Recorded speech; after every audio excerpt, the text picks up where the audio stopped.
1 Samuel 14. Now a Philistine garrison took control of the pass at Michmash. That same day, Saul, son of Jonathan, said to the intendant who carried his weapons, Come on, let's cross over to the Philistine garrison on the other side. However, he did not tell his father. Saul was staying under the pomegranate tree in Migron, on the outskirts of Gibeah. The troops with him numbered about 600. Ahijah, who was wearing an ephod, was also there. He was the son of Ahitub, the brother of Ishbod, son of Phishan, son of Eli, the Lord priest at Shiloh. But the troops did not know that Jonathan had left. There were sharp columns of rock on both sides of the pass that Jonathan intended to cross to reach the Philistines' garrison. One was named Bozez and the other Seneh. One stood on the north front of the Michmash and the other to the south in front of the Gibeah. Jonathan said to the attendant who carried his weapons, Come on, let's cross over to the garrison of these uncircumcised men. Perhaps the Lord will help us. Nothing can keep the Lord from saying, whether be by many or by few. His armor bearer responded, Do what is in your heart. Go ahead. I'm completely with you. All right, Jonathan replied. We'll cross over to the men and then let them see us. If they say, Wait until we reach you, then we will stay where we are and not go up to them. But if they say, Come on up, then we'll go up because the Lord has handed them over to us. That will be our sign. They let themselves be seen by the Philistine garrison, and the Philistines said, Look, the Hebrews are coming out of the holes where they've been hiding. The men of the garrison called to Jonathan and his armor bearer. Come on up, and we'll teach you a lesson, they said. Follow me, Jonathan told his armor bearer, for the Lord has handed them over to Israel. Jonathan climbed up, using his hand and feet, with his armor bearer behind him. Jonathan cut them down, and his armor bearer followed and finished them off. In that first assault, Jonathan and his armor bearer struck down about 20 men in a half-acre field. Terror spread through the Philistine camp and the open field to all the troops. Even the garrison and the raiding parties were terrified. The earth shook and the terror spread from God. When Saul watchmen in Gibeah and of Benjamin looked, they saw the panicking troops scattering in every direction. So Saul said to the troops with him, Call the roll and determine who has left us. They called the roll and said, and saw that Jonathan and his armor bearer were gone. Saul told Ahijah, Bring the ark of God, for it was with the Israelites at the time. While Saul spoke to the priests the panic in the Philistine camp increased in the intensity. So Saul said to the priest, "Stop what you're doing." Saul and all the troops with him assembled and marched to the battle. And there the Philistines were fighting against each other in great confusion. There were Hebrews from the area who had gone earlier into the camp to join the Philistines, but even they joined the Israelites who were with Saul and Jonathan. When all the Israelite men who had been hiding in the hill country of Ephraim heard that the Philistines were fleeing, they also joined Saul and Jonathan in the battle. So the Lord said to Israel that day, the battle extended beyond Bethaven, and the men of Israel were worn out that day, for Saul had placed the troops under an oath. The man who eats food before evening, before I have taken vengeance on my enemies, is cursed. So no one in the troops tasted any food. Everyone went into the forest, and there was honey in the ground. When the troops entered the forest, they saw the flow of honey, but none of them ate any of it, because they feared the oath. However, Jonathan had not heard his father make the troops swear the oath. He reached out with the ends of the staff he was carrying and dipped it in the honeycomb. When he ate the honey, he had renewed energy. Then one of the troops said, "Your father made the troops solemnly swear, 'The man who eats food today is cursed, and the troops are exhausted.'" Jonathan replied, "My father has brought trouble to the land. Just look how I have renewed energy, because I taste a little of this honey. How much better if the troops have eaten freely today from the plunder they took from their enemies. Then the slaughter of the Philistines would have been much greater."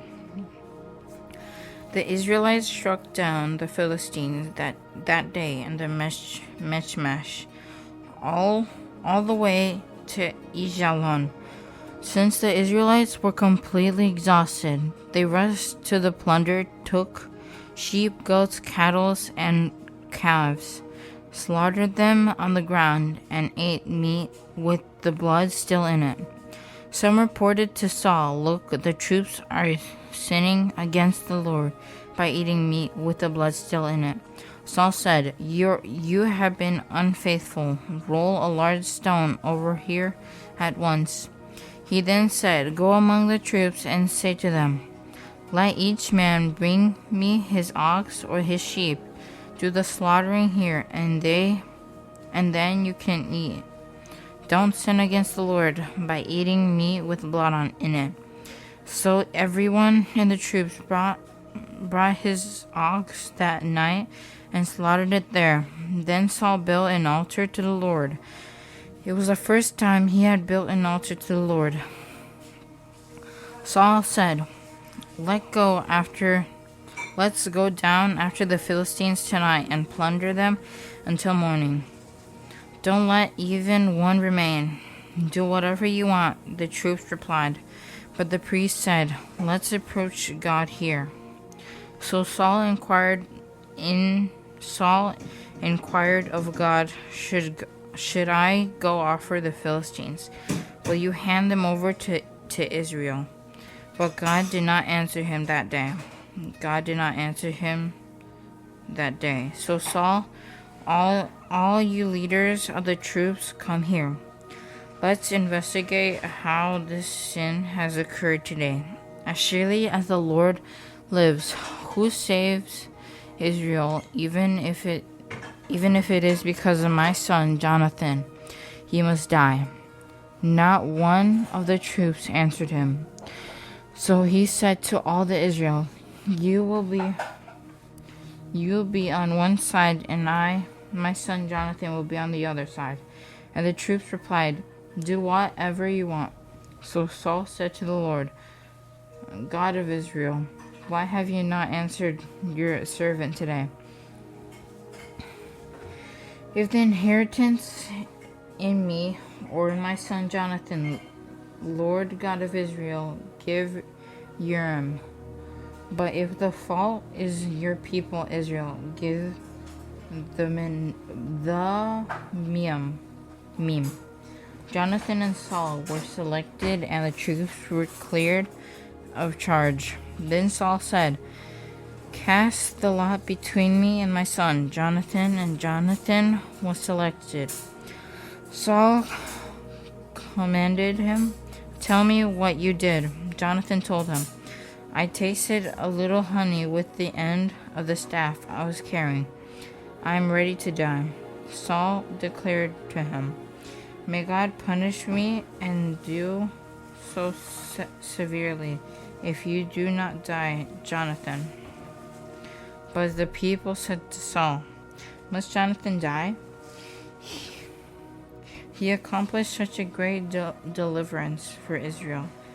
No, as the Lord lives, not a hair of his head will fall to the ground. For he worked with God's help today." So the people redeemed Jonathan, and he did not die. Then Saul gave up the pursuit of the Philistines, and the Philistines returned to their own territory. When Saul assumed the kingship over Israel, he fought against all his enemies in every direction, against Moab, the Ammonites, Edom, the king of Jobah, and the Philistines. Wherever he turned, he caused havoc. He fought bravely. He fought bravely, defeated the Amalekites, and rescued Israel from those who plundered them. Saul's sons were Jonathan, Ishvi, and Melchishua. The name of his two daughters were Reba, his firstborn, and Michal, the younger. The name of Saul's wife, was Ahinoam, daughter of Ahimaaz. The name of the commander of his army was Abner, son of Saul's uncle Ner. Saul's father was Kish. Abner's father was Ner, son of Abiel. The conflict with the Philistines was fierce all of Saul's days, so whenever Saul noticed any strong or valiant man, he enlisted him. 1 Samuel 15. Samuel told Saul, "The Lord sent me to anoint you as king over the people of Israel. Now listen to the words of the Lord. This is what the Lord of armies says. I witnessed what the Amalekites did to Israelites when they opposed them along the way as they were coming out of Egypt. Now go attack the Amalekites and completely destroy everything they have. Do not spare them. Kill men and women, infants and nursing babies, oxen and sheep, camels and donkeys." Then Samuel summoned the troops and counted them at Telaim, 200,000 foot soldiers and 10,000 men from Judah. Saul came to the city of Amalek and set up an ambush and in the wadi. He warned the Kenites, "Since you showed kindness to all the Israelites when they came out when they came out of Egypt. Go on and leave. Get away from Amalekites, or I'll sweep you away with them. So the Kenites withdrew from the Amalekites, away with them. So the Kenites withdrew from the Amalekites. Then Saul struck down the Amalekites from Havilah all the way to Shur, which is next to Egypt. He captured King Agag and Amalek alive, but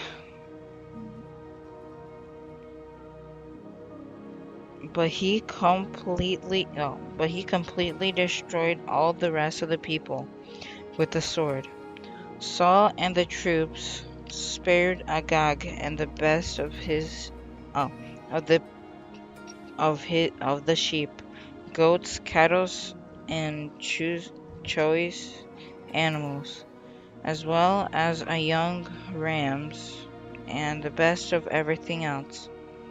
They were not willing to destroy them, but they did destroy all the worthless and unwanted things. Then the word of the Lord came to Samuel.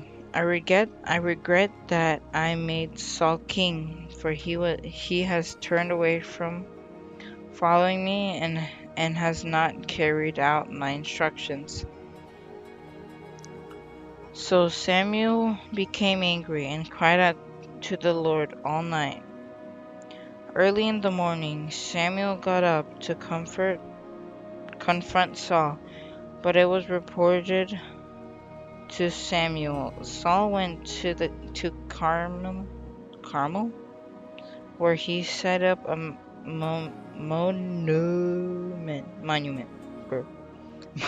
monument for himself. Then he turned around and went down to Gilgal. When Samuel came to him, Saul said,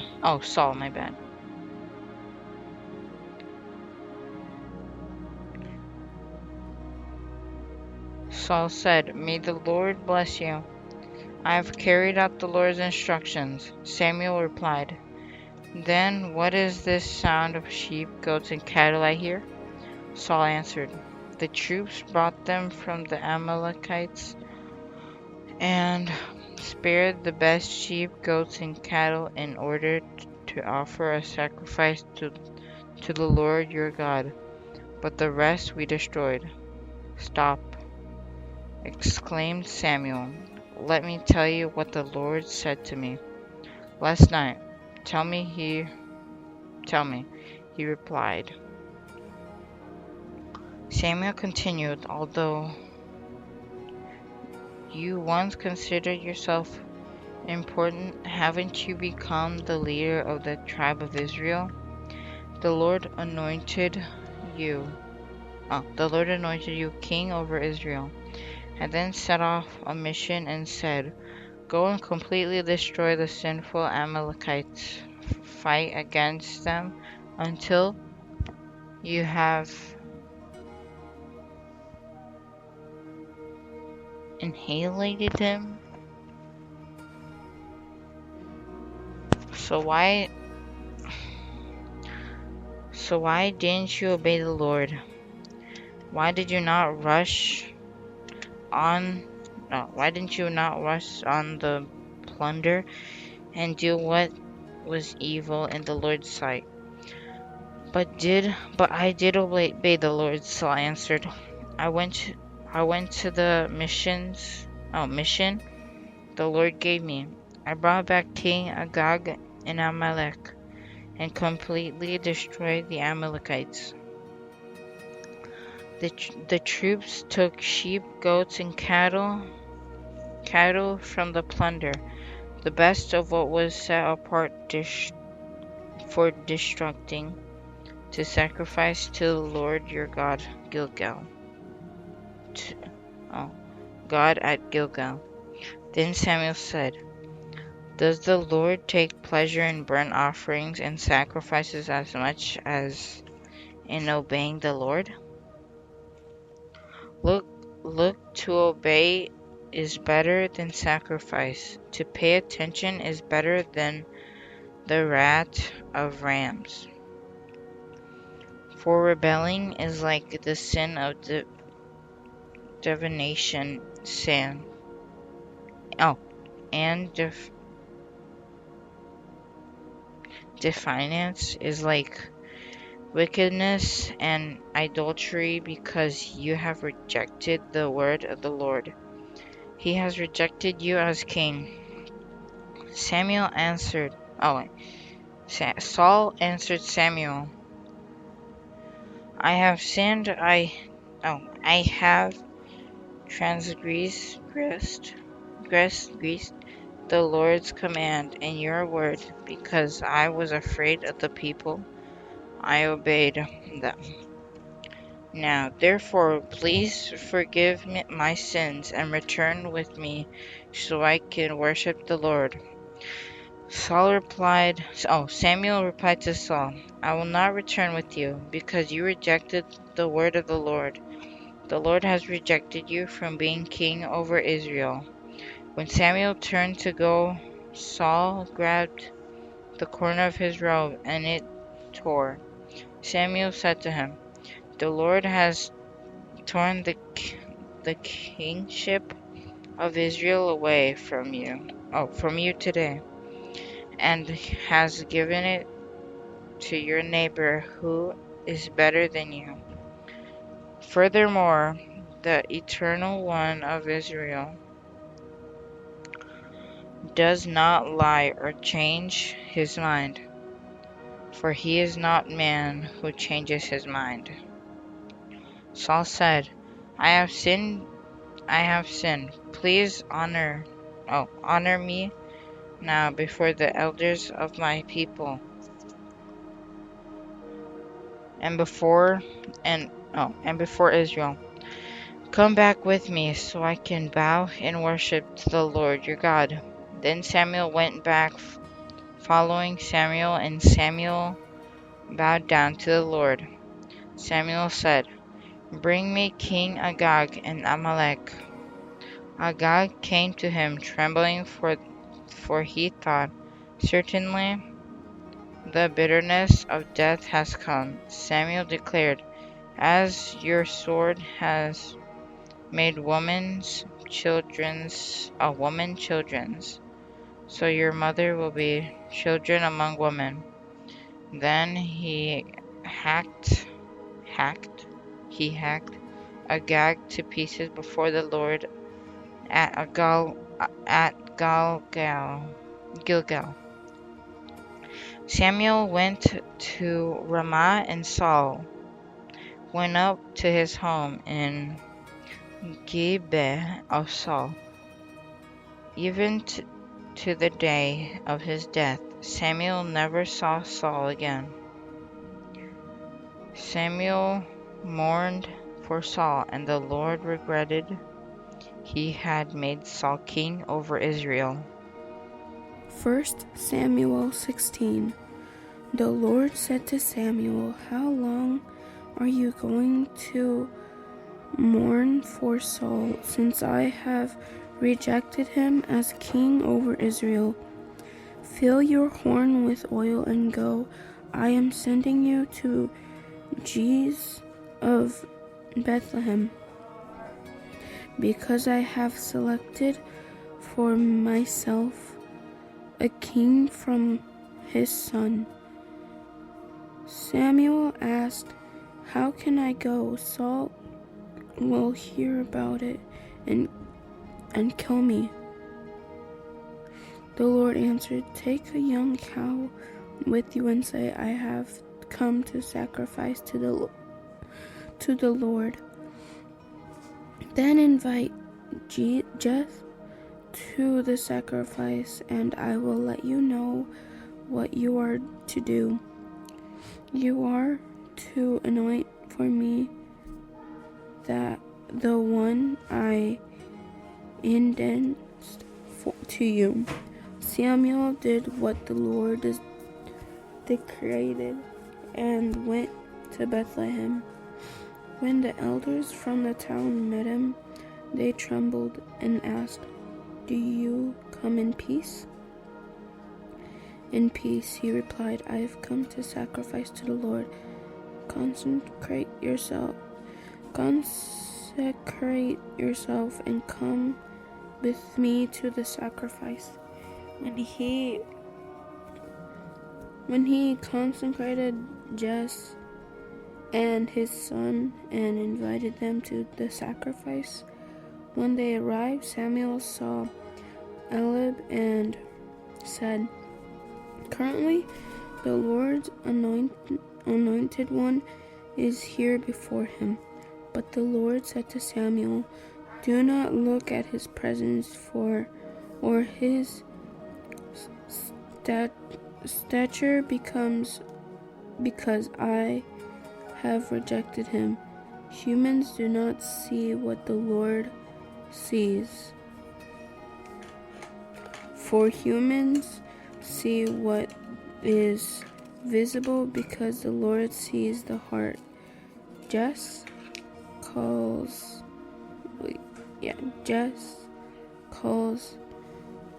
Abinadab and presented him to Samuel. "The Lord hasn't chosen this one either," Samuel said.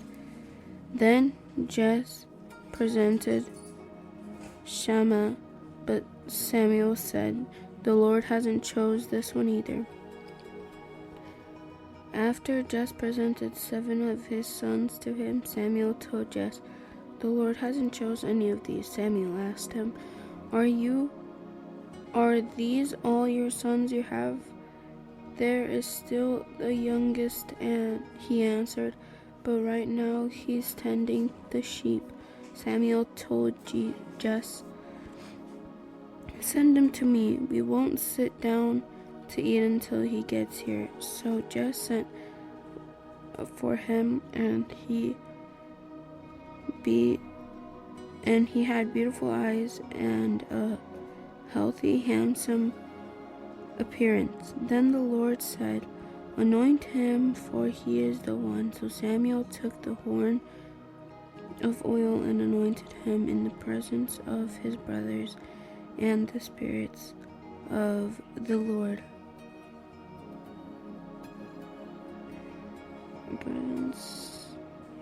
And the spirits of the Lord came powerfully on David from that day forward.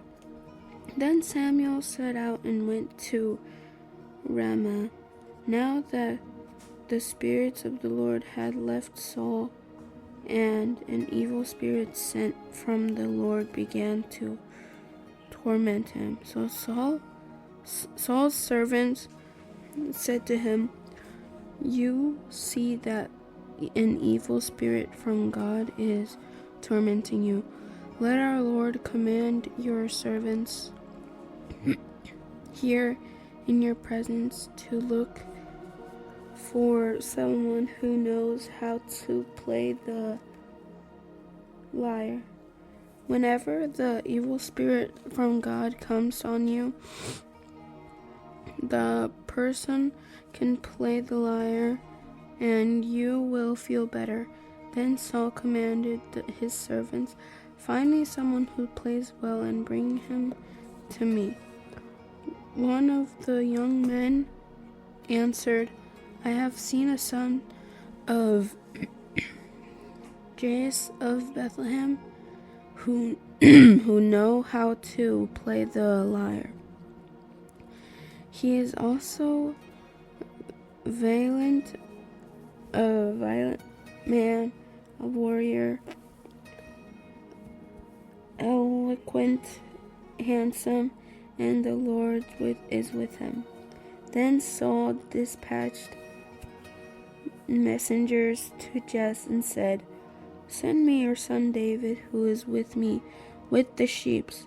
So Jesse took a donkey loaded with bread, a wineskin, and one young goat, and sent them by his son David to Saul.